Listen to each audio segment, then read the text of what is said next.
7236. The Zoom ID is 235-730-7236 is the Zoom link for you to join, the Zoom ID for you to join the conversation here today. It's Women Radio. Today on Women Radio WFM 91.7, a threat to the place of women in Nigeria's democracy is the conversation that we are going to be having on the radio today. Today, Saturday, June 12, 2021, is Democracy Day in Nigeria, a memorable day in Nigeria's political history, a day regarded as Nigeria's freest and fairest presidential election. As presumed winner, late Moshood Kashimawo Abiola, I wish you a happy democracy. With 5 national elections held in Nigeria since 1999, when the country returned to a democratic governance after years of military rule, only 3% of persons elected in public offices in 2003, only 3% of persons elected in public offices in 2003 were women. By 2007, that figure increased by 7%. However, the number in 2015 declined by 5.6%, and today, only 7 out of 109 women in the Nigeria's legislators are women, a very discouraging figure. The high level of insecurity, the loss of lives and property, burning down of INEC offices, vandalizing of police stations, kidnapping, banditry are threats to the place of women in a democratic Nigeria.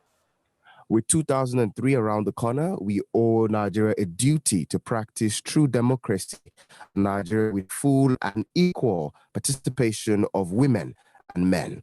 And today, on today's conversation, I would be speaking with amazingly 4 individuals, and you too can be part of this conversation too. You can send us a text or a WhatsApp message on our text and WhatsApp line on 070-317-56537. Or if you're on our YouTube page, you can put your comments on the comment section. If you're on our Facebook, just also do the same. And if you're live on the Zoom page, if you're live joining us via Zoom, do ensure that you also keep your audios off and you can drop your comment on the chat box. All right.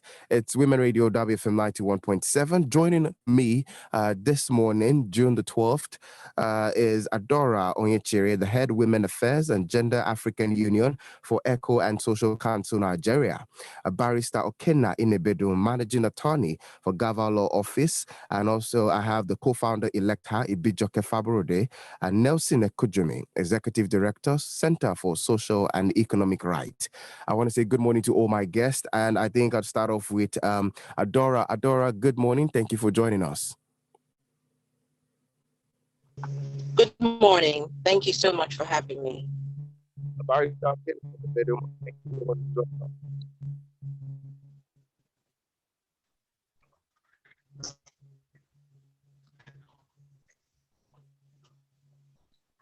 Thank you so much for joining me. The co-founder elect Ibijoke Faborode, thank you for this conversation too. Thank you so much for having me. Nelson Ekujumi, friend of the house, executive director, Center for Social Economic Rights. Good morning. Thank you for having me. Yes, beautiful. I have a Happy very Democracy Day. Happy Democracy Day to you too, Nelson. I'm going to start off with Adora. And Adora, Nigeria's democratic system of governance, there has been a history of underrepresentation of women. What is your perception of the underrepresentation of women in Nigeria's democratic system of government, and what are the possible solutions? Sorry, come again with your last end of your question. There has been a history of underrepresentation of women in Nigeria's democratic system of governance. What is your perception of this, and what are the possible solutions?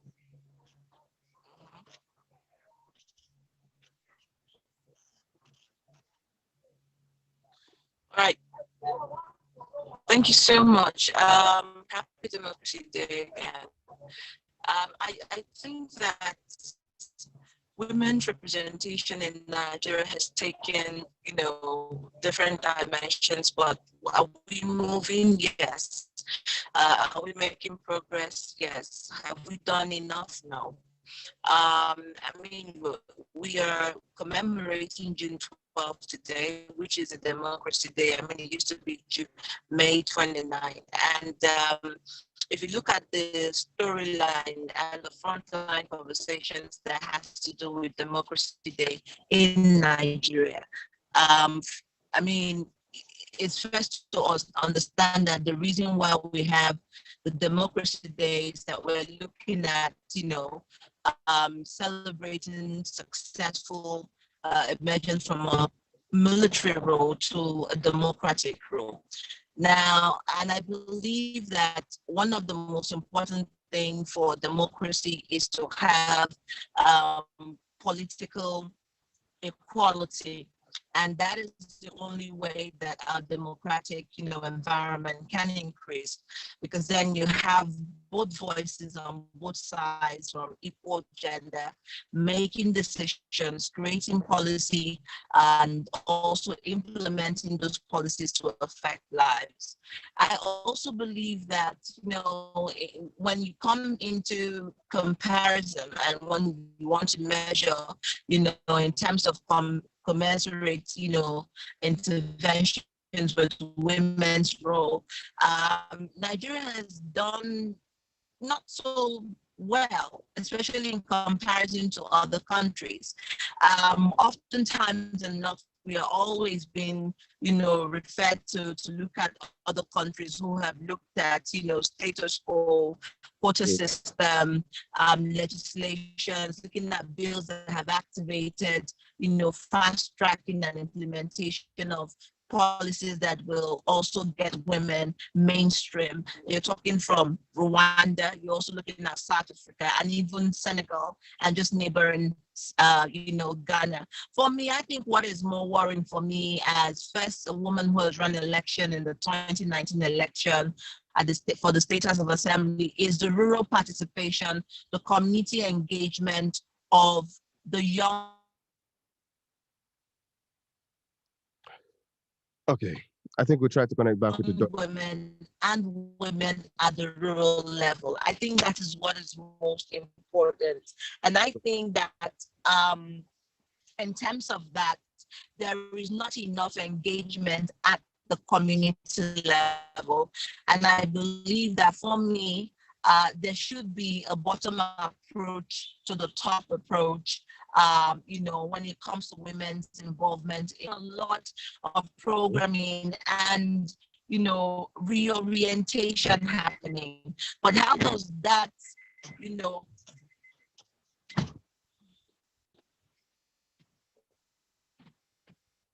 Hello? Hello, Adora. Okay. But this is Women Radio WFM. Hello? Hello, Adora. I can hear you loud and clear. Hello? Hello, Adora. I can hear you loud and clear. Hello? Just help me. Still on the conversation this morning on insecurity, a threat to the place of women. Hello? Is democracy. Adora, I believe that is you. I can hear you loud and clear. Can you hear me? Yes, I can. Yes, Hello, I can hear you. Can you hear me? Yes, I can hear you loud and clear. Okay, so just to round up my thoughts, I believe that the political will is one. Okay. Political will. All right, we'll allow for you Yes, to.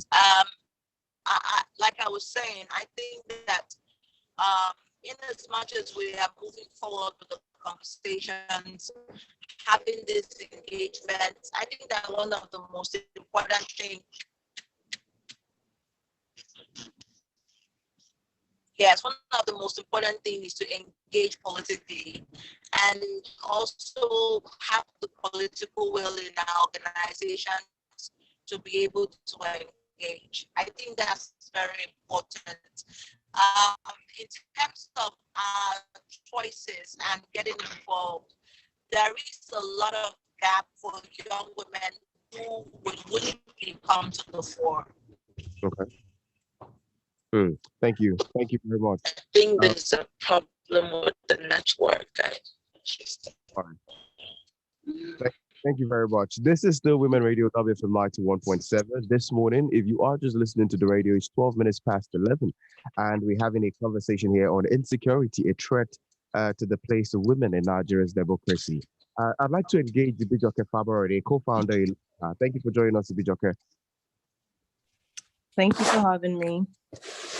We talk about the full and equitable participation of women in public life, in public space. These are very important and fundamental things to building a sustainable and a vibrant democracy.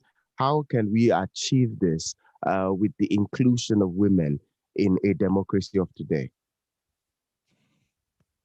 Sorry, can you take that again? I think I lost you for a minute.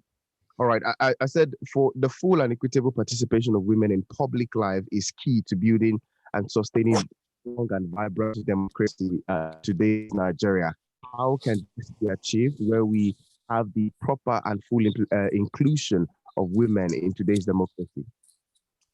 Wow, thank you very much. I think the different processes to that. One fundamental thing I say is we have to really break the cycle of cultural and religious stereotypes, because we realize that also I'm going to speak from I'm going to speak from the point of view of the elector based on like our engagement so far. And in as much as people talk about finance and other complex issues, I feel like one of the most fundamental issues that we still face today is just the entrenched cultural and religious stereotypes that we have. There's one thing called, mindset poverty in Nigeria. And that's, there's so many things we have to unlearn. So right now is a lot of people, even educated and literate people, still do not believe that women should be in government or women should rule. That is a fundamental problem. And then when you get to the grassroots, you understand the way they interpret the role of women in society and the openness to actually, voting women is another issue. So I think that's one fundamental thing that I think is really crucial to getting women into office. Another thing is also encouraging women, ensuring that women understand their place in society. So one thing I feel has worked for me personally, and I like to put a personal touch when I answer questions like this. One thing is being able to connect the role of women to the survival of the country, right? So what I tell people is when half of the population are excluded from decision making, you begin to see gaps in our policies, in our legislation, and that's why we are where we are today. And then I tell people, when you look at the parliament, so let's even say the federal parliament, for example, where most of the legislations or most of the laws are formulated, you begin to see gaps because you don't have gender-centric policies or the angle or the touch to it. The Child's Rights Act, for example, we still know that about 11 northern states are yet to domesticate that law. And so when you start looking at the complexity of those gaps and how much it serves as a deterrent to the future of Nigeria or the sustainable development of our country, I think more and more people will understand that it is not from a sentimental approach, but it's because we care about the country.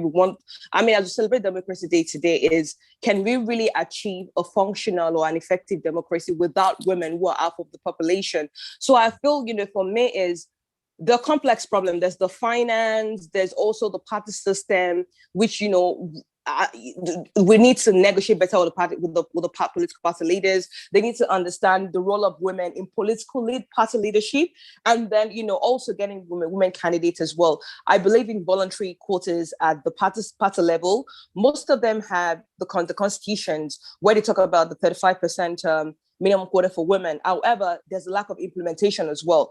And I say the lack of implementation stems from the fact that you have very little or no women actually at the political party leadership level for some political parties. So who is going to hold them accountable for actually fulfilling, the provisions in the constitution?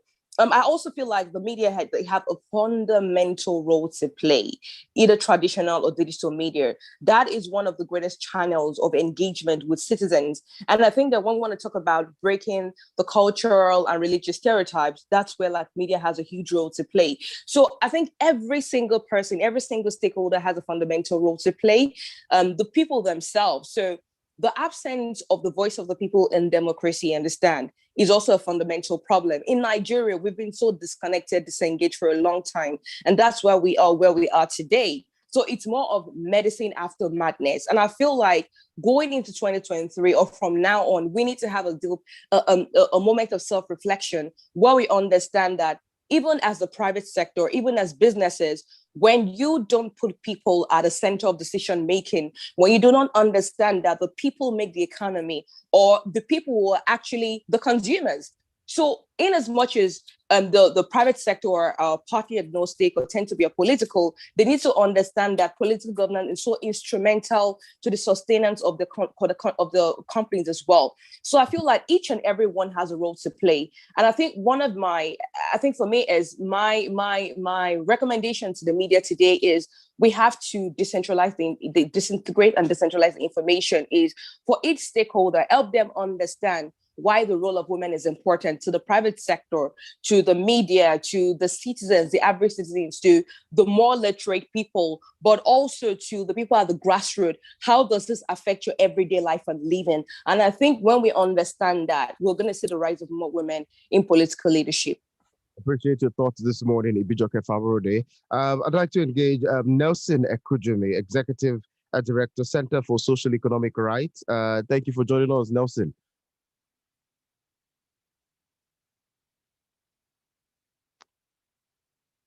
Hello, Nelson. All right, while we try to get across to Nelson, I have Barrister Okenna in the bedroom, Managing Attorney for Gava Law Office. Good morning to you, Barrister Okenna.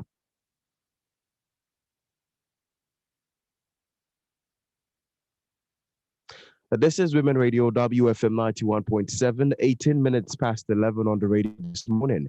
And yes, of course, on Women Radio 91.7 today, we have a democracy conversation, which is insecurity, a threat to the place of women in Nigeria's democracy. And I'm joining today via the Zoom platform, Adora Onyechinyere, the head Women Affairs and Gender Union, Economic and Social Council Nigeria, a barrister, Managing Attorney for Gava Law Office, Lagos, and Ibijoke Favorode, co-founder-elect, Nelson Ekujumi, and the Executive Director, Center for Social and Economic Rights. I'm hoping to get Nelson back into the conversation, and also Barrister Okenna in a bedroom. But in the bit of trying to get them in, Nelson, are you here with us? Barrister Okenna, are you here with us? All right, while we try to get them in, let me come back to Adora. Adora, are you here? Yes, I am. I'm here. Beautiful, beautiful. Looking at our political and economic sector, would you say that a loss for excluding women from governance and key decision-making process? Would you what? Would you say that Nigeria is at a loss for excluding governance and key decision? Absolutely. I mean, that is not even a question.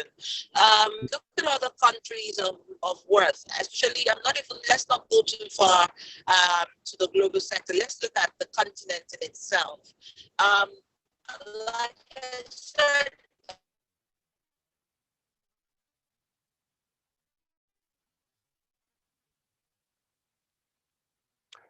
Hello, Adora. Earlier, Right. I do not know if the Nigerian polity understanding in policy making and governance, a woman has the intervention from every role that she is asked to take upon, especially from both the domestic and the economic environment, as you know, the people in the labor market as well. 70% of informal traders are made up of women across Nigeria, and you will not believe that in terms of the labor laws that govern and guide women's rights in terms of impute, work, and empowerment, little are done for women in terms of commensurate efforts that will mean, commensurate value. So I think that it's not even a case of, is Nigeria losing out? Nigeria is losing out. You look at a country like Ghana. When you look at the population of Ghana, number of municipals that they have, most of the councils, you find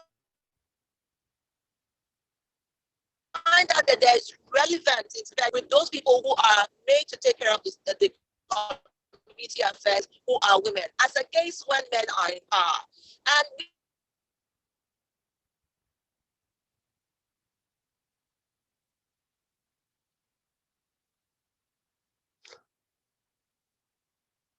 capacity too. But what we are saying is that there is a gender segregated advantage to women. And until we get it right, just begin to be deliberate, we might not necessarily have the right implementation templates, even though we have enabling policies. And that is where the problem lies. I mean, we have the Equal Gender Opportunities Bill, we have the Women's Bill now, we have a lot of engagement. And what I want, to see is a harmonized advocacy platform. How do we harmonize our activism? How do we harmonize our voices? Yes, are we going to say, okay, from the year 2020 to 2030, we're going to have at least 111 women, in the parliament through the Women's Bill? Are we going to allow all the voices to come on board? Because again, you find out that the arguments that vary would want to stereotype women's voices against each other. That's why you get people saying, oh, women don't support each other. But that's not true.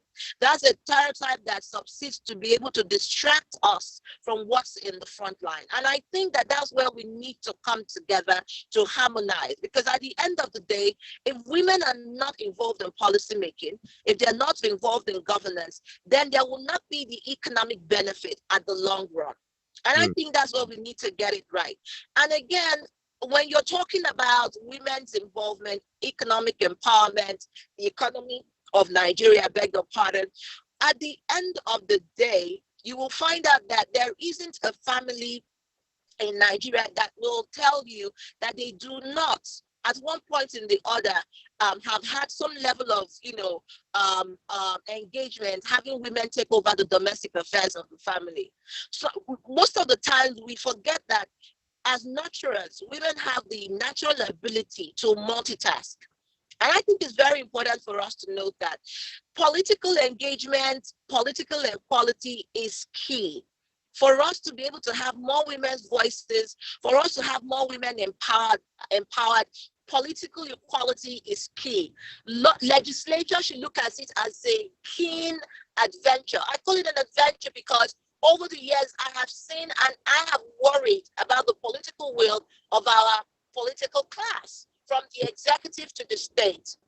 So how do they become deliberate in engaging in someone? It's not a day for another workshop or talk shop. We need to activate a lot of these policies together as a group, as a caucus, as women.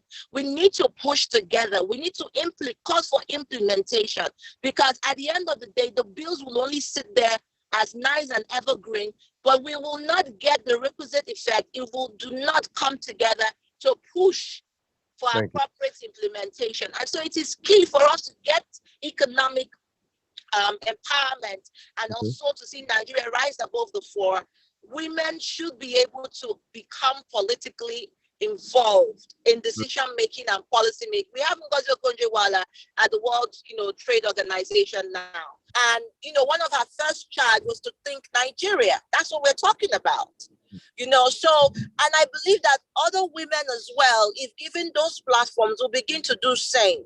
And I also believe that it also starts from the political party structuring. How are the political parties structured to engage and involve more women? To think more roles for women within the political party structure beyond woman leader, and how do they do political literacy? They need all of that. Women need to be politically literate as well as policy literate. Why do you want to get into office? What is your essence? What are you bringing to the table? Remember that we have a very patriarchal system, and we have a very chauvinist system. So however you want to look at it, women would have got to play twice as hard as the men. And women should also understand that the men are not going to sit around planning and waiting to give you power. You've got to take it. You've got to plan about it. And you've got to understand that if there is a meeting that is nocturnal, you're not going to say, oh, because it's past 7 p.m., I'm not going to. That is when the decisions are made. That is when the debate is cast. And so I believe that some of those trainings need to be done for women to understand. And again, lobbying of the domestic center, which is the family, is very key. Whether we like it or not, the family is an important component of the politician's life, whether in the extended or in the nuclear. And I'm saying this from experience, having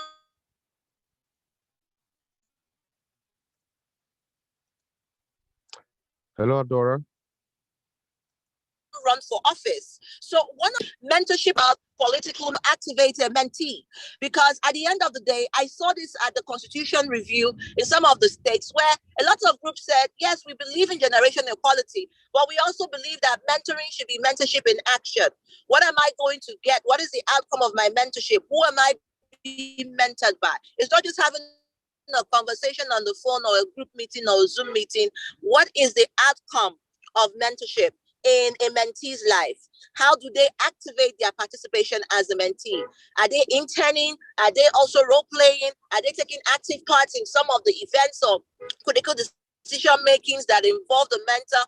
Those are the things that we want to see, because whether you like it or not, I believe that they're in the conversation of the gender mainstreaming and women's role in building conversations, whether it's in insecurity or empowerment or the economy. There needs to be active participation of both, young women in politics and those who are policy literate. And for those who want to come on board to become activated through policy literacy. So we can't take it away from there. It's very, very key.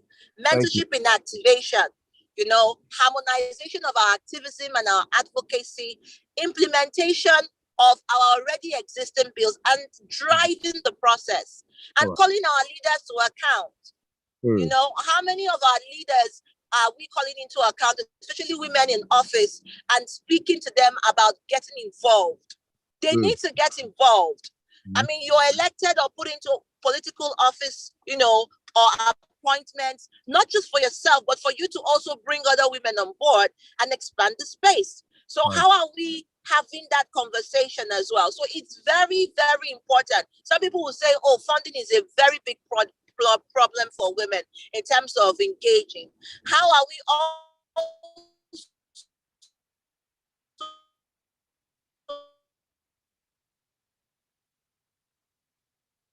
All right, I think we're struggling a little bit with Adora's network. This is maximizing our public-private sectors, women involved in those spaces. On what I'm talking about. Thank you very much, Adora. I appreciate you this morning. This is Women Radio WFM 91.7. We're talking insecurity, a threat to the place of women in Nigeria's democracy. I believe Nelson Ekujumi is here, Executive Director for Center for Social and Economic Rights. Thank you for joining us. Good morning, Nelson.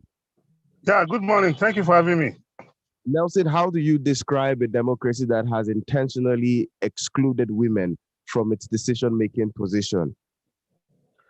Well, thank you so much. The truth of the matter is that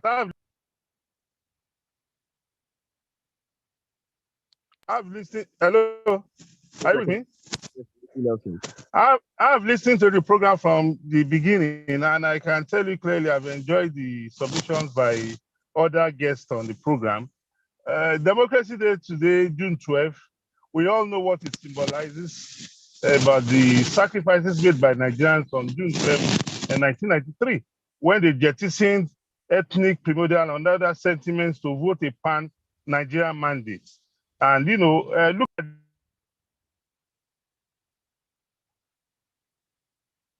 Hello, Nelson. Nelson, your audio is off, Nelson. Hello, are you with me now? Hello, are you with me? Are you with me now? Yes, I am with you, Nelson. Okay, so looking at the role of the Nigerian women in the democratic journey so far, we should be realistic with ourselves. The role of the women in our democratic journey so far has been very limited due to several factors. You look at the economic factor, you look at the social factor, you look at the political space, and also you look at the cultural factors. We live in a society where, whether we want to admit publicly or not, people see women's participation in politics in some part of this country. They see it as waywardness until recently, because once a woman, intensifies or makes known her political ambition, she will be in the midst majorly of men, and there is this intimidation among the men against that woman, and a lot of other persons who are not in that circle, or even those in the circle, see it as, oh, why this woman should be at home, taking care of the children, taking care of the husband. A woman's, like we always say, a woman's place is in the kitchen, but not any longer. Like one of your guests rightly said, the time has come for us to recognize that so long as we continue to undertreat or we continue to limit the participation of women in our political life, the more we'll continue to suffer collectively. Because a lot of the decisions that are made, men come out from a home, largely influenced by whatever the woman.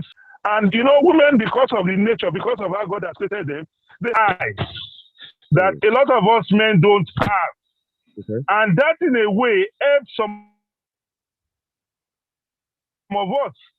I'm telling you for free, as I'm speaking to you, that a lot of the things that I've done that have been successful are things that I interacted with my wife, and she gave me a perspective, and I went along with her perspective, and at the end of the day, I succeeded. But those things, those activities, those actions that I've undertaken on my own, I can tell you for free, 95% have been unsuccessful because I wanted to prove that I'm a man, that I can take decisions on my own. So that tells you clearly, if that can permeate in our individual lives, knowing fully well that whatever happens in our individual homes, if we collectively harness it, it becomes the public, activities. So that is why today we continue to suffer due to the non-participation of our women, due to those factors that inhibit them, that does not allow the society to tap into their full potentials. And that is why our democracy, as challenging as it is, will continue to suffer until we uplift the women, to come and play their statutory role, not only in the home, but also in our public life.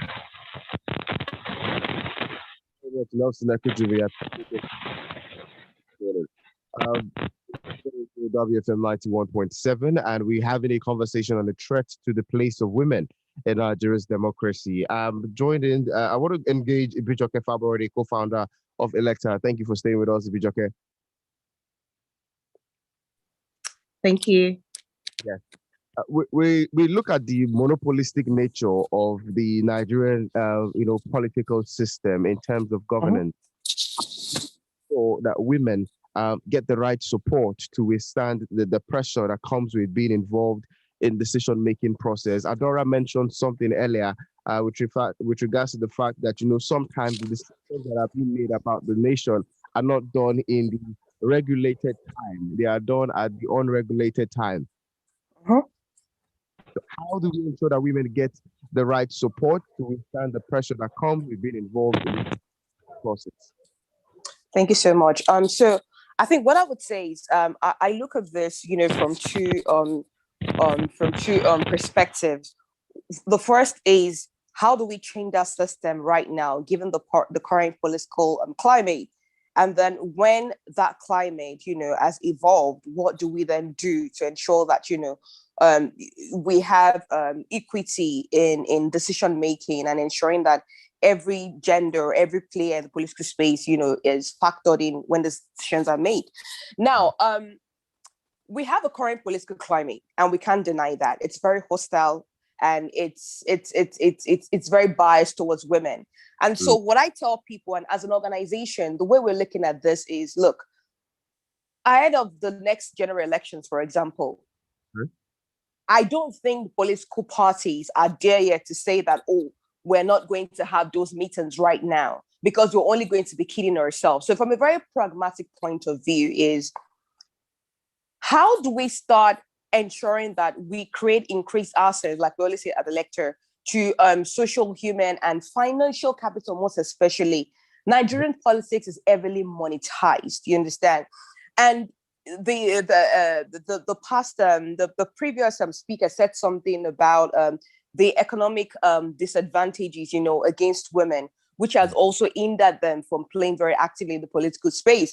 There's something you call economic violence as well. When you're looking at violence against women in politics, there's economic violence as well. And that is the fact that women, it's only over the past decade or so, over the past years actually in Nigeria, that you've seen the rise of women to boardrooms and senior positions, but that hasn't translated in the political space, which means women are not there economically, which means that the boys' club has to monopolize in the space, which means that they cannot compete equally when it comes to that old financial capability or capacity to ensure that they can have they can negotiate properly. So what I think is so important to mobilize resources for women, because they say sometimes when you have money in politics, it feels like you've broken down like a layer of barrier, and that's just the fact. I like to speak from a very practical term because you never know who's listening to you, and you can't change the system from the outside, right? We need to ensure that we get women there. When women get there, which is the long term, they can begin to change the laws. They can begin to demand more. When we get more women into political leadership, into party politics, into party political leadership, they can continue to demand for more. But at the moment, at the party leadership levels, it's dominated by men, which means they do not factor in the choices and the enabling environments for women when they make these critical decisions, because women are absent when they make these decisions. They're not in the decision-making room or on the table. And so for me, I think the priority right now is how do we ensure that, number one is we can keep sensitizing political parties to understand that, a win for one is a win for all. And that, they actually stand to gain more when they get women, into party political leadership. Also, as stakeholders, as organizations, as individuals, how do we then ensure that we are mobilizing capital for women? So there's just something I personally, and this is not speaking for elected, that I personally, as Ibijoke, find very controversial. And that is subsidizing, party nomination or expression of interest, purchase cost for women. So, for example, I feel like, sorry, can you hear me? Yes, I can. You said you find it controversial that yes, and I'm going that I will tell you why. So, we've been talking to a lot of women that run past elections, and it's almost like a trap for them. So, a political party, for example, 25 million, which is crazily expensive. In an ideal situation, it should not even be that way. Elections should never be that expensive because people want to come and serve, right? But given the current context where a party is saying, men should pay 25 million and women should pay 1 million. I mean, let's be very honest, right? Now, at the point when they have to make decisions, they do not prioritize the voice of that woman because they feel like, look, we handed it to you anyway. You don't deserve, you bought it for 1 million. So if the party needs to drop someone or they need to make a certain compromise, they will compromise the lady. Okay. So I then feel like it is so important to financially include and empower the women. And I always say something, women are rising in the private sector, women are rising in business. How are we channeling this power and influence we're getting to get our fellow women into office? Adara said something very important. Every woman that gets into office, should ensure that she opens the spaces for more women. But can we really say that today? I don't know. However, I think it's so fundamental to economically empower the women. For me, this is so important because then you can negotiate. The way the party system works at the moment is so monetized. So if you cannot negotiate, you understand, you can't get a seat at the table. If I buy my phone for 25 million and a man buys this phone for 25 million, then it's time for you to get someone out. And you're telling me you want to get me out. Excuse me, are you crazy? The confidence for me to actually demand more, you understand, will be higher. But if I feel like the party have done me a favor, then I will cower. I will not be able to ask questions. I cannot express my agitation or my displeasure for certain things. So I feel like it's so important to give women increased access to social capital, to financial capital. But when you look at it, the financial capital also opens a space for social capital, where within the political party system, you're seen as an asset to the party faithfuls, to the elder statesmen, to people across the ecosystem as well. I also feel like as we talk about politics, it's so important for women to understand how politics work. When I speak with the men in politics, they say, you guys are jokers. Women are not ready to play politics. Why do they say that? It shouldn't be that way, because they feel like women are too sentimental when it comes to politics. And I'll tell you something. Some of the women who are in politics now, they've had to grow thick skin. They've had to be resilient. They've had to focus on the issues and the end goal, as opposed to being affected by the current state that undermines and disrespects the rights of women in politics.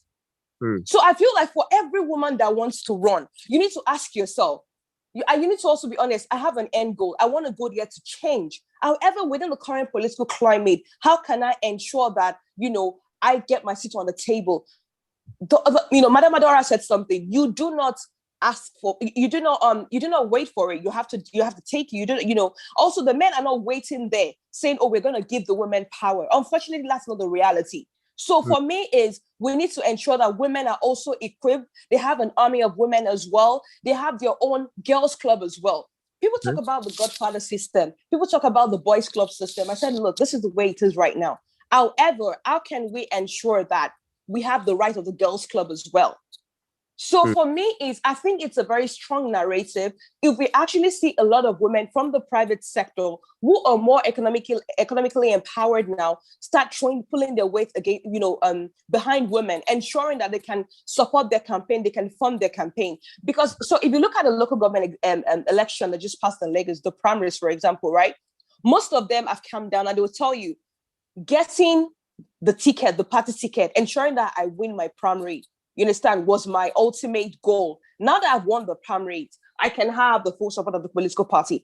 But at that stage where you express your interest, you also have internal party politics, right? So if you're not a strong candidate, if you're not financially empowered, where you're able to do like massive campaigns, where you're able to like take away logistics, the parties will see you as a liability. So I think it's so instrumental for women to understand and break down this. That is the only way. Thank you very much, Ibijoke Faborode. I appreciate your thoughts line this morning.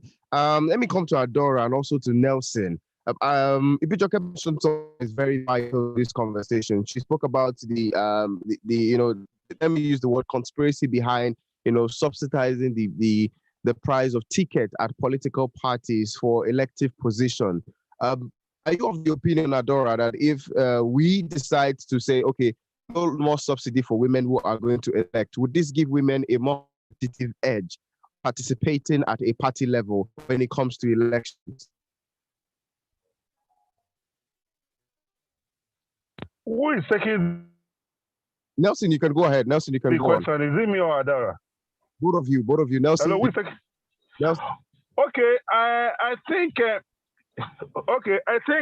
issue of subsidizing the party ticket for women will not be out of place in the interim, because a lot of times I've always advocated that women should stop seeing themselves as the underdog in the battle of the sexes, because a woman is as endowed as the man, even though we know the man is stronger and fitter.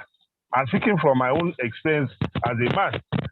And also the fact that we operate a patrilineal society.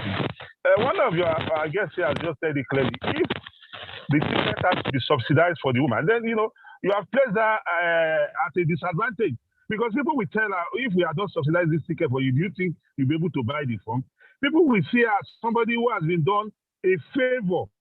And that is why it is very, very important what one of our guests said, that the women who have been lucky to be in political office, or those who are in private sector, should ensure that they rally around women's cause to bring on board more women participation in our politics. Because I'll tell you for free, as a man, I was brought up under this patrilineal system that has been ingrained in me, that we see a woman as the weaker sex. That no. men are talking, please, there's no room for women talking. So along the line, even if we give them this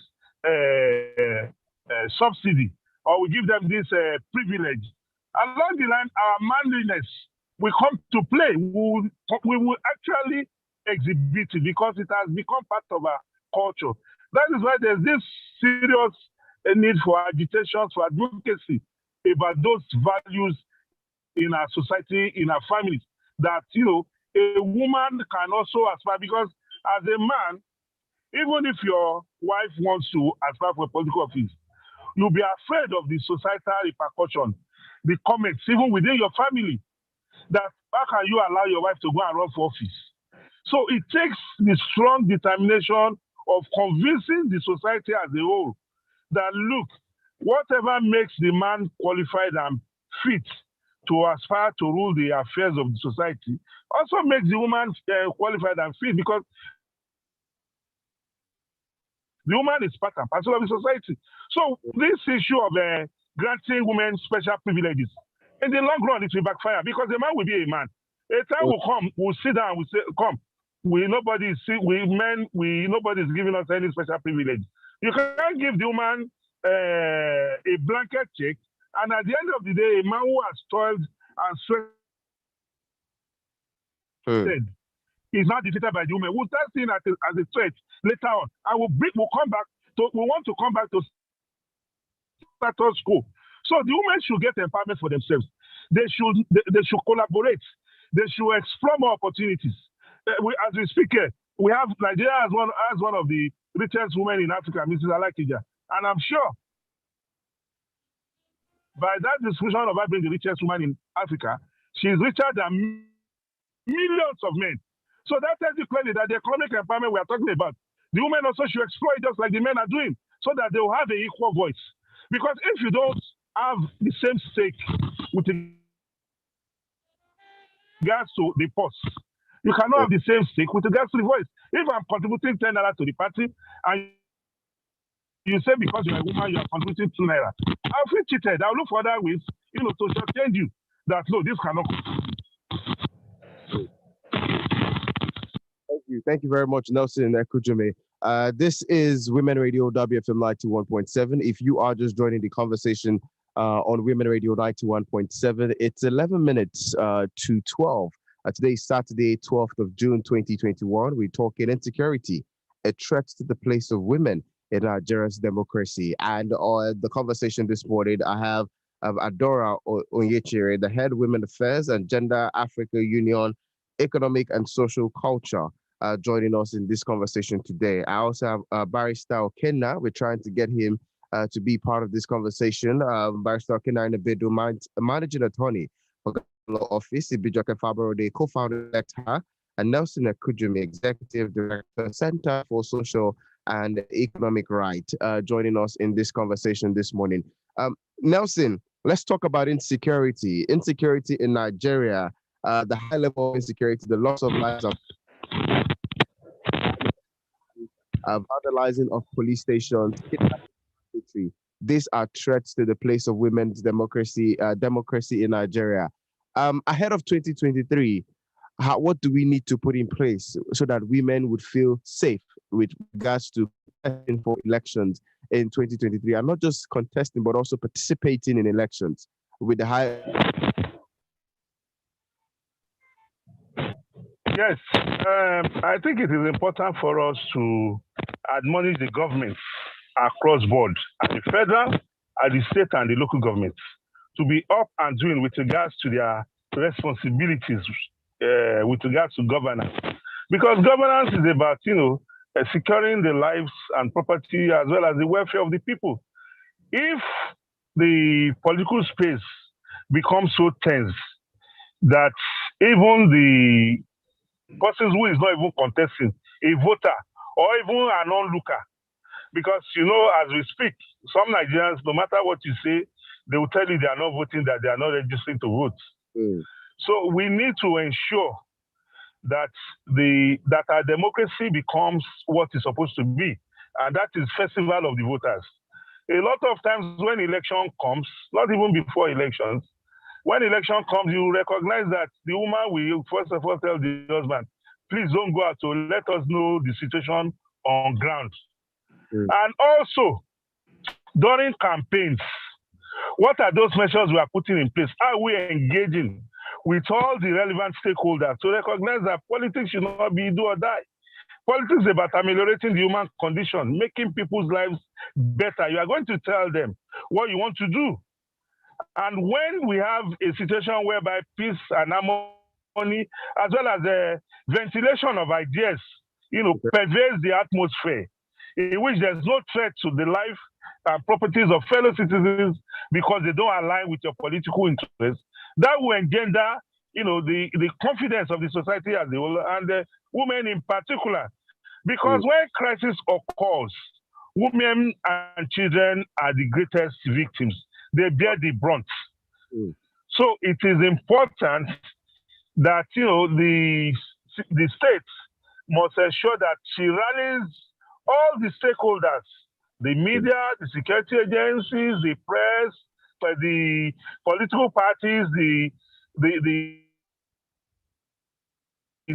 citizenry as a whole, that look, no life is worth the ambition of any person, as enunciated by former president of the Federal Republic of Nigeria, Dr. Goodluck Jonathan. That look, elections or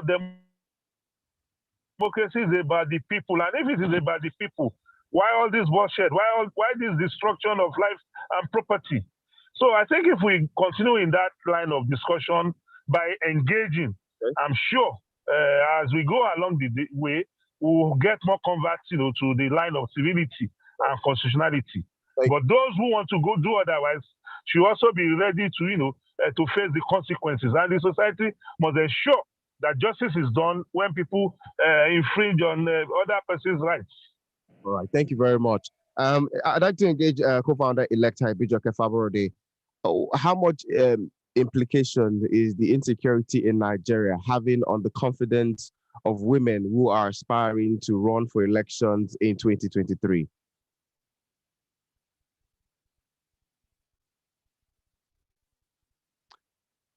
All right, while we try to get Ibijoke Faborode speaking, this is Women Radio WFM 91.7, exactly 6 more minutes to 12 on the conversation this morning. Ibijoke, are you here with us? Yes, I am. All right, so my question again is, what is the implication of the insecurity in Nigeria having on the confidence of women who are aspiring to run for offices in 2023?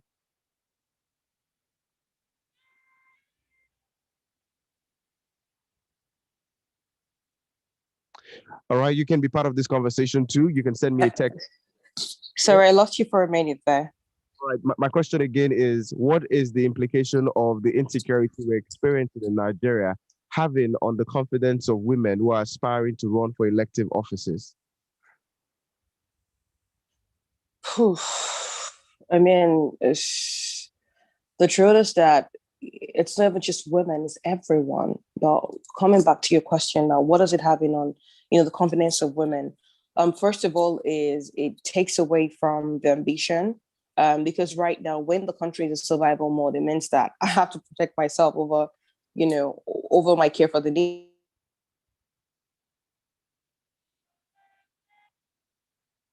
At the end of the day, if I'm not alive, I can't serve. Hello, can you hear me? Yes, I can. Oh, sorry, network seems a bit bad today.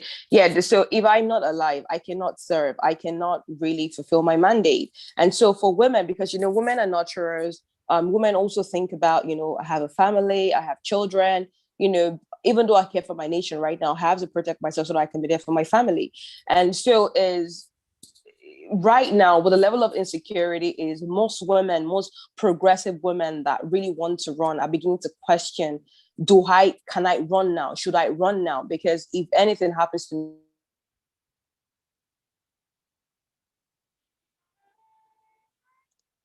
me, if I die, what happens? Then I can't feel this vision. It's huge. It's a huge limiting factor.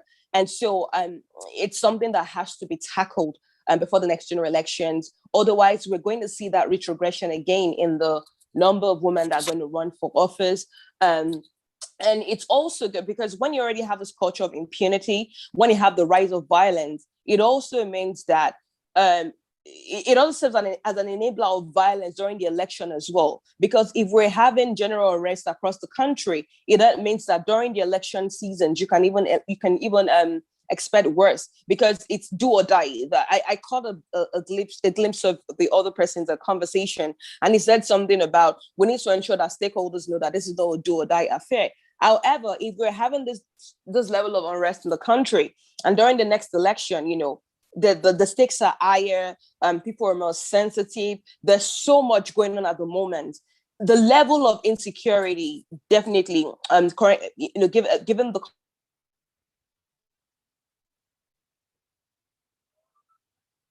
current projections by a lot of friends and a lot of development partners, most of them are telling you that the projections right now are telling you that the stage of violence during the next elections will be higher. And so if government doesn't curb this, if the security agencies do not come together to find a way to tackle this insurgency, to tackle the insecurity, despite the well-meaning women that we have, most of them are not going to come out under given the current circumstances. And there's nothing we can do about that, because if we do not pull the preventive measures that will tackle the violence against women, for example, specifically during elections and even generally right now, we're not going to see women come out. So that's also a fundamental and a critical issue that women are having, and something that has to be tackled by the government, by security agencies, by development partners, by the people themselves. So yes, I think right now, if it continues this way, we're definitely going to see a decline in the number of women that are going to come out next general elections. Let's talk about cultural practices and traditions in Nigeria. Fundamentally, there are conversations around how a huge impact on the participation of women in governance. Do you agree that culture and tradition are having a fundamental impact on the level of participation or the inclusion of women we're seeing at the government level?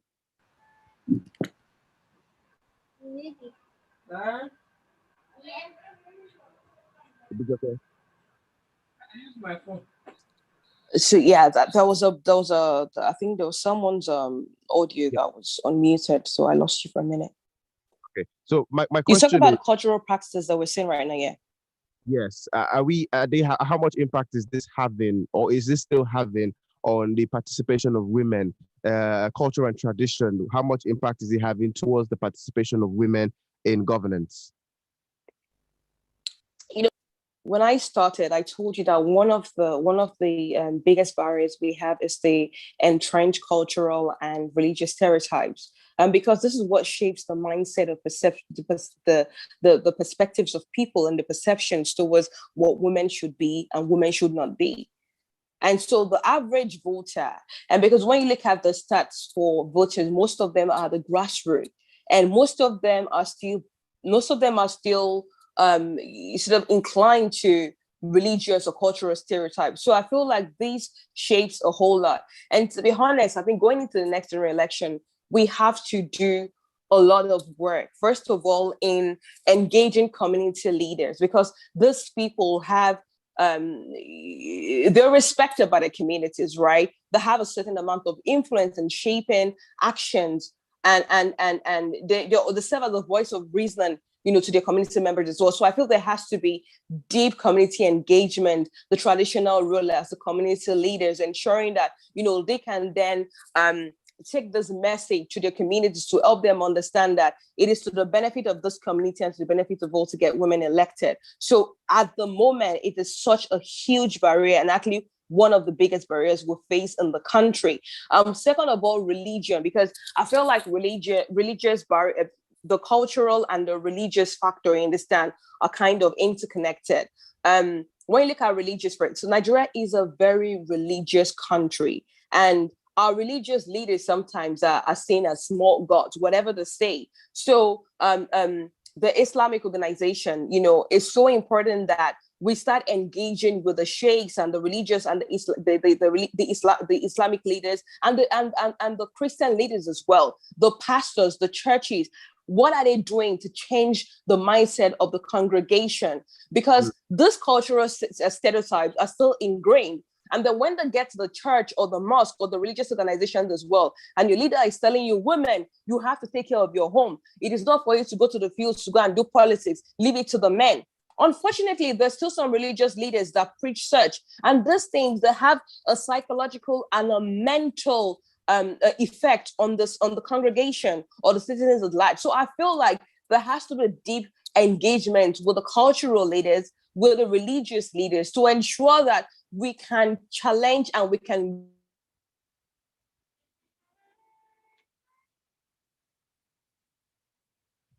break the walls of patriarchy in Nigeria.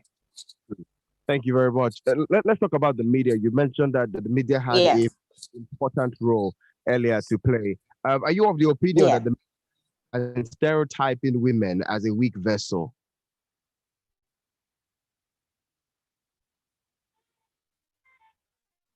Did you get my question, Ibijoke?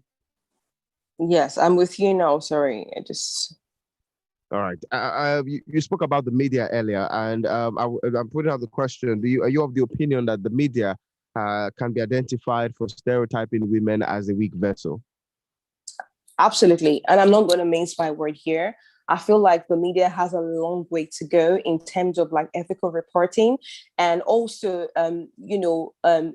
gender-centric reporting as well. I watched an interview that made me cringe, someday, and I'm not going to point fingers here, where you had like a woman and a man. And for example, the questions they were asking the women, I'm like, what the? It's so annoying. But the questions they were asking the man, it's almost like, this is your right in society. Or it's more of the technical questions, society-related questions. But the woman, how does your husband feel about you running? You understand? How are you taking care of your children? What the hell? How about what policies do you want to push? You get what I'm saying? You're questioning the competency of the women because you are positioning them in a certain way to society. And media are so important when it comes to communicating, engaging the citizens.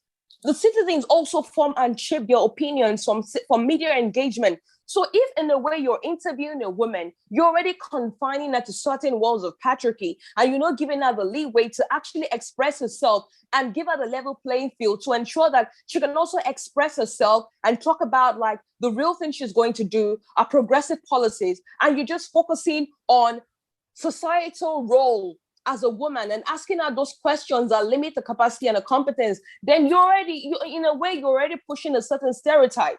And so I feel like the media needs to do well because they are a very functional and an integral part to a functioning democracy. So they need to ensure that the way they engage women, it needs to change. The way they profile women needs to change. I remember last year we were actually working on the research and we came across a certain data, and it was on a certain woman in politics, and looking at her male counterparts, and just how much negative coverage she had from the media compared to our male counterpart for the same atrocities that they actually also committed. And it just shows you that the subconscious or the unconscious bias by the media is a very real thing. So I feel like media stakeholders need to talk to themselves because they're so instrumental to either us going backward or either us going forward as a nation. They control the narrative, they shape the narrative. And so it is so important that they need to then start talking to themselves. They need to engage, they need to have gender experts that actually train the personnel on how to engage women. It is a thing. It is a real thing that the media actually are also foiling, this patriarchal sentiments that you have against women. Unfortunately, so a lot really needs to change starting from today. I mean, I commend what the Women's Radio is doing, but we need other organizations to replicate this. We need other organizations to understand that when two individuals get in front of you, they are no longer men or women. They are citizens. They are people with certain competencies, and you should focus on that. If let's look at the participation of women with regards to the Nigerian Gender Policy 2006, which recommends a benchmark of 35% level. when you look at the gender quota system, it's can it be proven to be an effective for us to see a high level participation of women at a governance level? So I'm going to say something, and the Nigerian gender policy, it's only is a piece of policy on paper. You understand? It is not legislated, and so people are not mandated to follow it until in a country like Nigeria, until it is legislated. Because even when it is legislated, you need the political will to ensure the implementation. Talk less of just a piece of policy on paper. Quota systems are temporary measures to tackle gender limitations or to tackle inequality, and to move to push for equity. And you've seen it in South Africa, you've seen it in Namibia, you've seen it in Rwanda, and you've seen the implication of that. When you have a system that is deeply entrenched in patriarchy, right? Like Adara said, the men are not sitting down there and say, "Women, come and take power." Oh yeah. Which means that because we have to come, let me give you power. Let me gift you power. Now, because we have to take it, it means that we also need to ensure that there is the legal consideration and the context that's put into consideration as well. So quota systems are so important. However, you cannot call the national gender policy a quota system because it is just a policy on paper. Now, what that has done is what a national gender policy did was it's provided the policy recommendation. If we were in a country where we had responsive and more responsible government, these policies should be sufficient enough, because these policies, they help you understand the negative implication when you don't follow those policies, and they help you understand the multiplier effect when you actually effect these policies. However, the language that unfortunately we understand in this part of Africa is that you need to put it into legislation. And that's why you're saying the gender and equal opportunity bills and the other gender-centric bills, still, they're taking so much time to get the right capital to support them at the parliament. Thank you. So genders are fundamental, yes. Thank you. Quotas rather, sorry. A threat to the place of women in Nigeria's democracy is the conversation we're having this afternoon on Women Radio WFM 91.7. We started this conversation since 11 a.m. and it's 9 minutes past 12. Let me come to Nelson. Nelson, how do women group, how can they strategize to get the support of men, traditional faith-based leaders in supporting the inclusion of women? Yes, thank you very much. The process is not far-fetched. It's a simple one, but it will not be a tea party. It will involve series of engagements with all the stakeholders identified at these various levels. At the local level, the engagement with the traditional institutions, the political institutions, the religious institutions, such that they will have a buy-in. They will recognize the indispensable role of women in politics and what they can bring to the table to help ameliorate the human condition. It is important that women organizations, women groups should come together and recognize that so long as this engagement don't take place unconsciously, the relegation of the women in the arena of our political life will continue because of the structure of the society. And it is only by this continuous and regular engagement that we can, have some incremental changes come into play. But it will not be by fiat. It's something that even if we are saying we have it at 2%, and maybe in the next 5 years, we are able to up it to say 5%, making a gain of maybe 3%. I think that is also some levels of success. But for us to assume that these things will go away, these ingrained values, this ingrained sociocultural influences on all of us, I think it will be a pipe dream. So like I want to reiterate that there's need to identify the religious institutions, the traditional institutions, the political system itself, and begin to change the narrative, begin to constructively engage them, so that, they will see the benefits. It is not enough to say women should be given, 30%. It is also important for us to know what the woman is bringing to the table. You can't tell me because it's a turn for a woman as a man who has been, imbued with the traditional African culture that, the woman place is in the kitchen, the woman should not speak where I am speaking, that such some positions, women's role is to take care of the children at home. And you ask, like the lady rightly said, if the role of the woman is to take care of the children at home, what is the role of the man as well? Should the upbringing of the children not be a collective or a joint effort of both? That even when you are running, when the man is making provisions economically, he should also be concerned about how his economic wealth is being expended. It should not be that, as a parent, as I'm speaking to you, a lot of times I get home, if I set up tell my children, please bring your exercise book. I want to see what you have done in school.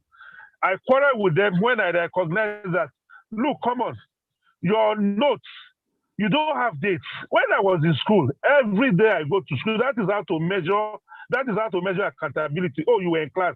So today's date is written in English class notes. Yesterday's date was in mathematics, So we must recognize that, this role that we have ascribed to the women, men also have a part to play in it. And it is only by engaging with us, the men, with all these institutions and other identified stakeholders, that we can change the narrative. All right, thank you. Thank you very much, Nelson. I'm going to come to you, Bijoke Faborode, quickly. And this question is also going to be answered by Nelson Ekujimi also. Okay. Would the decentralization of Nigeria's government bring about more inclusion of women?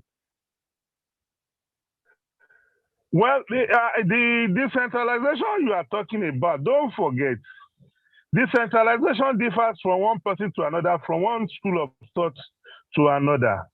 In the process of decentralization that we are talking about, are we going to decentralize resources as well? Are we going to decentralize opportunities such that it becomes a level playing field, such that nobody has undue advantage over the other? So these are basic questions. We should not just be shouting decentralization. I want to ask, what is the parameter of that decentralization? What are we decentralizing?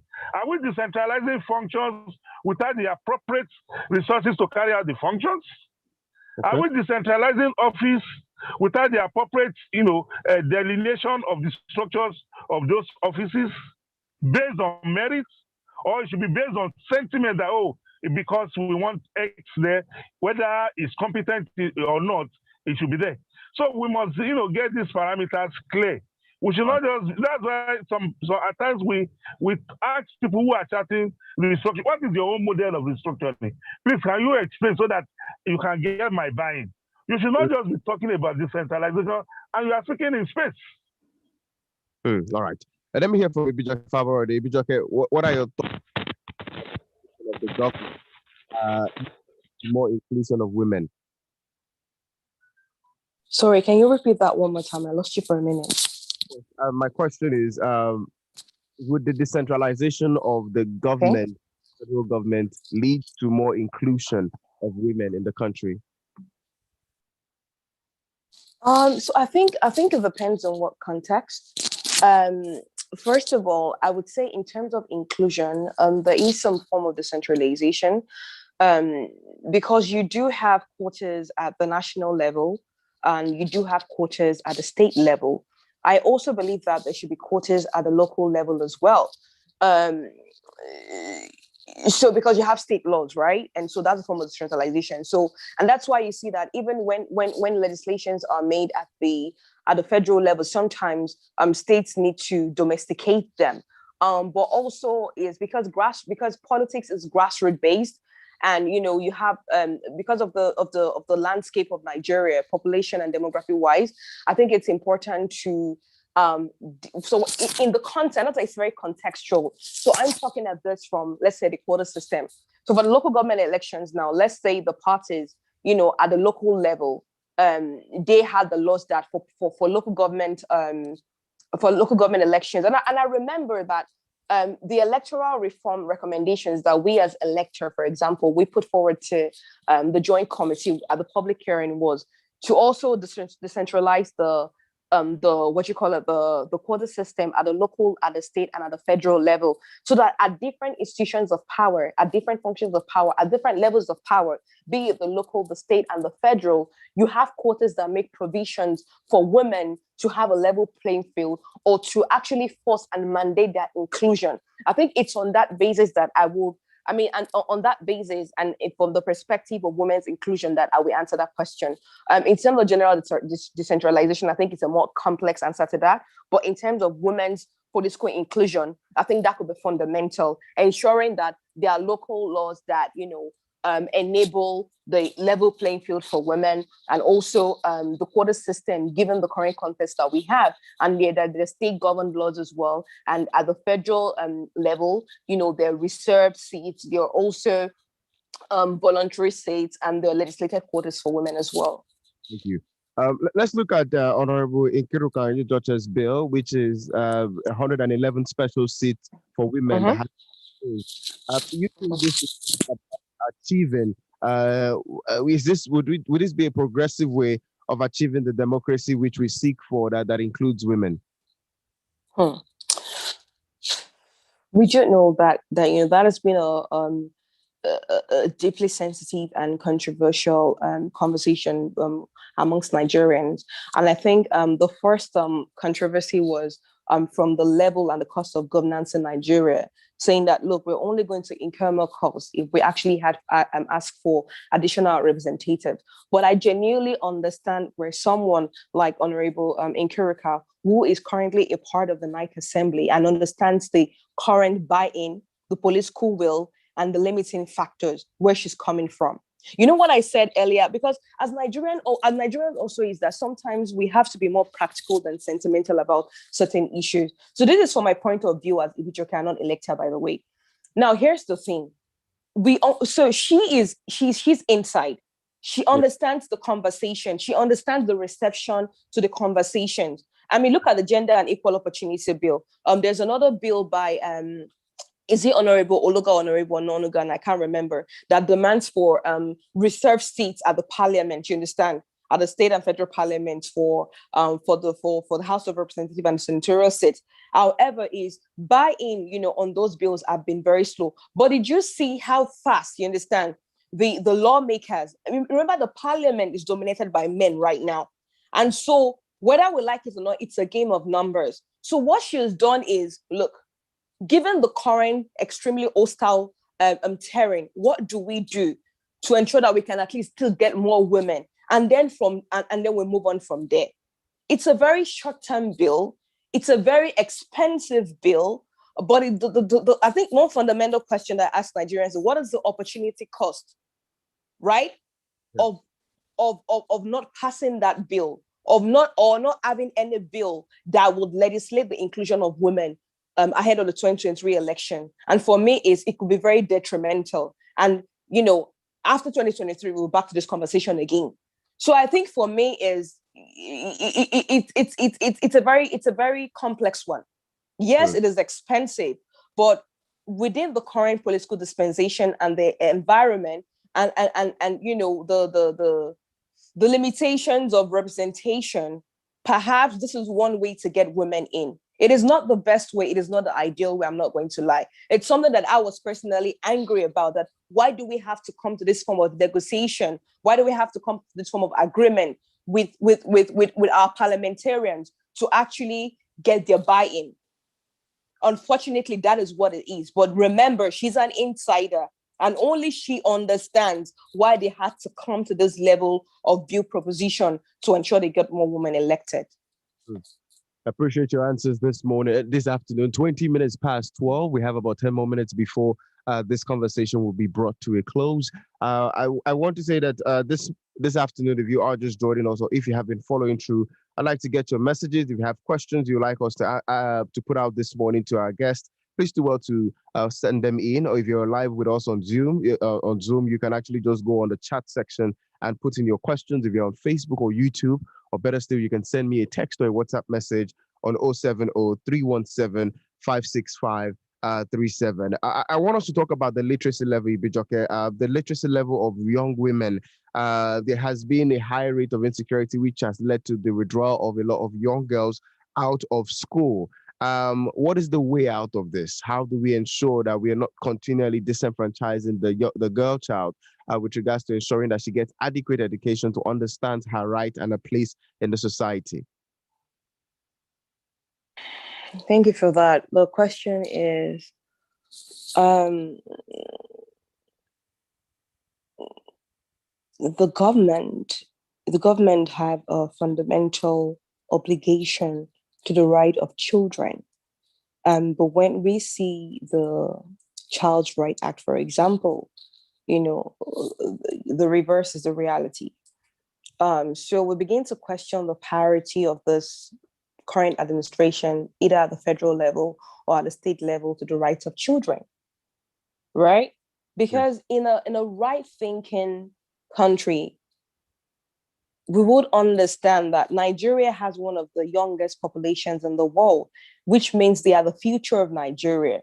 So the more you disengage them from literacy, the more you're pushing for generational poverty in Nigeria, the more you're pushing for generational poverty in Africa, because Nigeria does matter in the grand scheme of things. And to be honest, they say when you train a woman or when you empower a woman, you empower a nation. To be honest, when you say, what can we do? The first thing is to tackle the level of insurgency. The North has the highest level of uneducated young girls. It still goes down to cultural and religious stereotypes. Do they value the lives of young girls? Do they value the contribution? Do they understand the contribution to society? Are they looking away? You understand? Are they turning the other cheek? So I think it is so important to ensure that our leaders understand the implication of these actions. Our leaders, you understand, start holding state actors, other actors accountable for their actions. But without tackling the level of insecurity and insurgency, we're still going to have these issues. Because look, it's a very complex issue. For parents that are even progressive and saying, you know what, regardless of this insecurity or this insurgency, I want my children to read. I want them to be educated. I want them to get me out of poverty. But then these girls go to school and then they kidnap them, they rape them, they dehumanize them. No right-thinking parents under the circumstances will send their children to school. So without tackling, I think, without ensuring that we can tackle this entrenched religious and cultural stereotypes in areas where the rights of children are undermined, we're not going to have this, we're going to keep having the same conversation. And second of all is, without tackling the widespread and the nationwide insurgencies, we're going to keep having this problem. So I feel like, it's so important, like the media, localized media, community leaders, stakeholder actors, all the different stakeholders begin to engage themselves on the importance of the girl child education to the socioeconomic advancement of their community, of the state, of the nation, of the continent. And I think that, once we're honest with ourselves and we understand the fundamental role of the positioning of the girl child, we might begin to see some shift. But then there has to be political will. There has to be political will. That's the only thing. The citizens might want, to end insecurity, but the citizens are they're not the security operative or the security systems. But also political will, we ensure that the right level of investment, the right level of demand for transparency and accountability, understand, is put into the security system as well. So political will is so important in ensuring that we can actually tackle this level of insurgency and that we can also push for the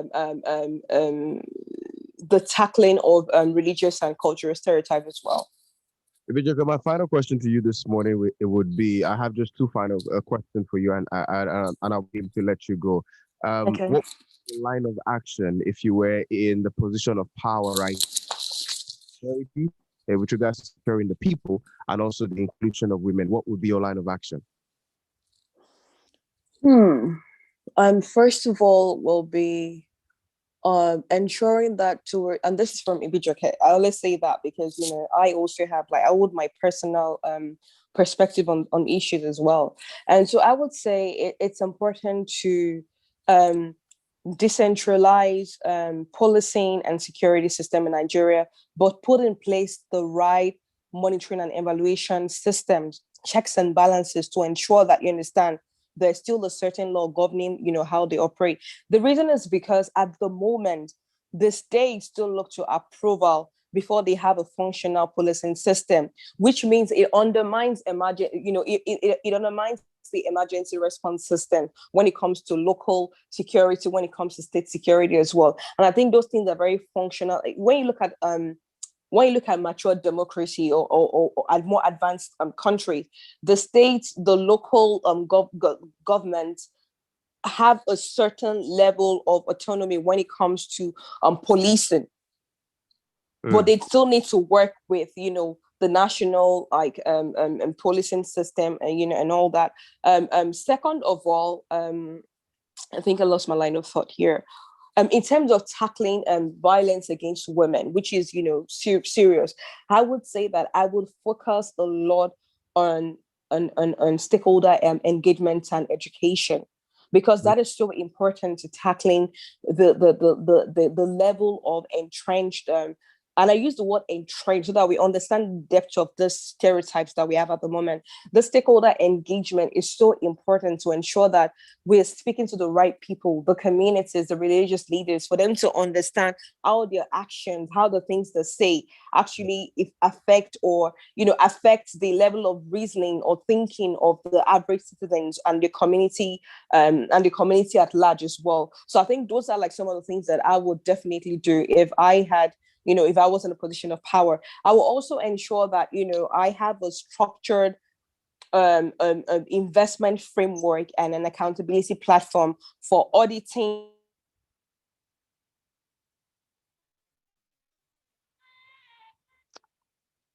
Hello, Ibijoke. The citizen boys in actually calling out the underperformance of the security operating systems in Nigeria, and the feedback process also enables the policies and the actions that we take as well. Because at the end of the day, is government needs to ensure that there is a feedback system where the people, the beneficiaries of this policing system, can give feedback if their actions or if their policies or their frameworks or their processes are beneficial or are functional or are effective enough. And if it's not effective enough, they then need to consult people to understand what can we do to help you. And I think that is a fundamental sense of responsibility that every elected official must have. You must always have the platform to go back to the very people that put you into office to ask, what can I do to help?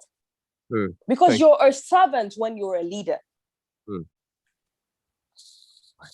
Ibijoke Faborode, I'm most grateful to have you here, but please do not stay. Please do not log out yet. Nelson Ekujume, the same question I'm going to put out to you. What would be your line of action if you were in a position of power with regards to handling and putting a lasting solution to insecurity and also deliberately including women? Nelson Ekujume.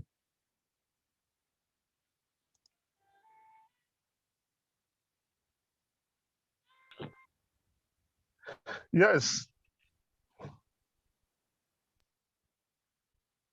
Hello, now. Okay. My line of thought are that one, I will have a stakeholder with preparation to passing a legislation that makes primary and secondary education compulsory. It will be a crime for children below 16 not to be in school. I also ensure that there's a legislation that will address the cultural practice of marrying underage girls. Because you recognize that in as much as we are talking about the low participation of women in politics, we must also recognize that there are some cultural practices that are ingrained in our people, such that in some societies, even here in Nigeria, the parents don't expend as much as on a female, the way they would on a male. They will tell you after sometimes the girl will get married. So why waste my money sending her to school? And you and I know that if a woman is not educated, if a woman is not, emotionally equipped, you cannot trust such women to position of leadership. So there must be a legislation to that effect that, girls who are married before the age of 16, there must be penalties for such parents. And in preparatory to that, like I said earlier on, I'll have series of engagement with the stakeholders such that gradually we take out these cultural practices in our society, such that people will come to see the benefit. That look, even if you have a male and a female child, there's no guarantee that your tomorrow is not better assured with the female than the male. So why not ensure that these two gifts, these two sexes that are gifts from the Almighty, that you put in your best, towards their development at, every level of their youthful years.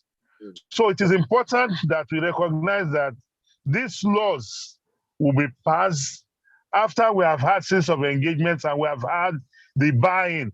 Then I will ensure that, the media is also actively involved in propagating these messages, to every nook and cranny of the society with regards, to changing the narratives as it relates to women participation in our politics.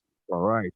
Thank you so much, Nelson Akujobi, for joining us, and also to Ibijoke Faborode. I want to especially thank you all for being part of this conversation, every participant in the conversation via Zoom platform, and for those who are streaming on YouTube and on Facebook, and those of you listening over the radio. I particularly appreciate you this morning. Once again, conversation has been about insecurity, a threat to the place of women in Nigeria's democracy. The high level of insecurity in Nigeria today is a huge threat to the place of our democracy.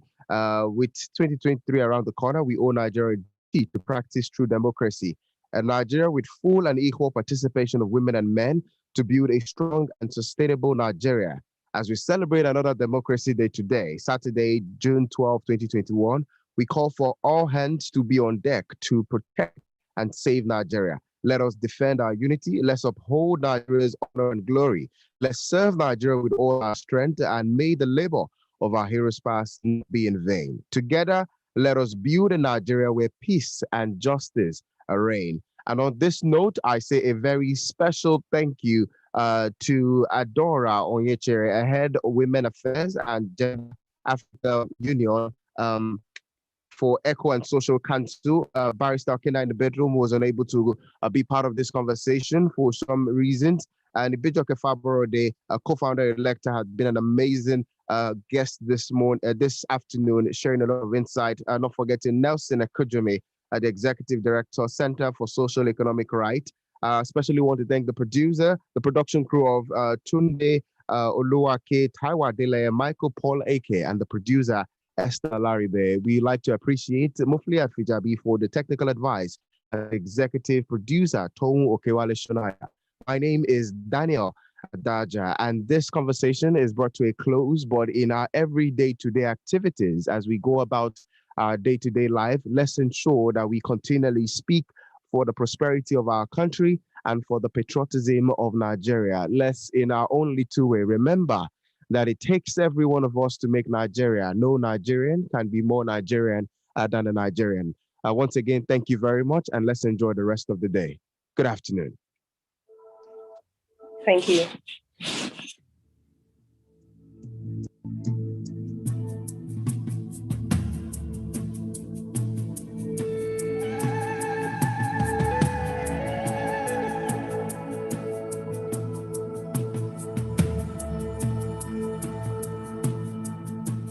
Here we stand as a people.